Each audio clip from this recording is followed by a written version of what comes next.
Venkataramana 45 years అండి. ఈయన 11 years back మన దగ్గరికి రక్తవాంతులతో వచ్చారు.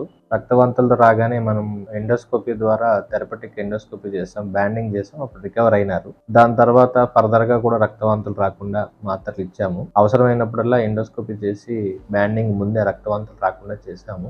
దాంతో పాటు పేషెంట్ కూడా చాలా కోఆపరేటివ్ గా ఇన్ని రోజులు ఆల్కహాల్ మానేసి, మెయిన్ గా రక్తవాంతులు వచ్చింది ఆల్కహాల్ తాగి లివర్ చెడిపోవడం వల్ల వచ్చింది. దానికి తగిన ట్రీట్మెంట్ డాక్టర్ గారు చెప్పినట్టు కానీ, మేము చెప్పినట్టు కానీ, మా స్టాఫ్ చెప్పినట్టు కానీ బాగా నడుచుకున్నాడు. కాబట్టి 11 ఇయర్స్ అయినా కూడా తను ఆరోగ్యంగా ఉన్నాడు, మరియు తన ఆరోగ్యాన్ని కాపాడుకున్నాడు. ఇది మెయిన్ గా జరిగింది మందులు ఒకటే కాదండి, దాంతో పాటు పేషెంట్ ఆల్కహాల్ మెయిన్ గా మానేయడం వల్ల ఆయనకి చాలా ఉపయోగపడింది. సో లివర్ పేషెంట్లందరూ ఫస్ట్ చేయాల్సింది ఆల్కహాల్ మానేసి డాక్టర్ల సలహాల ప్రకారం మెడిసిన్స్ తీసుకుంటే ఫర్దర్ గా వాళ్ళ లైఫ్ ప్రొలాంగ్ చేసుకుంటారు. ఫర్దర్ గా లివర్ డ్యామేజ్ అవ్వకుండా ఉంటుంది. నాగలక్ష్మి హాస్పిటల్ హరీష్ సార్ దగ్గర వెంకటరమణ మా మామయ్య గారికి గత 11 సంవత్సరాల నుంచి చూపిస్తున్నాము. ఇప్పుడు రక్తవాంతుల హాస్పిటల్లో అడ్మిషన్ అయ్యి ఆపరేషన్ చేయించుకొని లివర్ ప్రాబ్లం ఉన్నది. లివర్ ప్రాబ్లం కానీ తగ్గింది.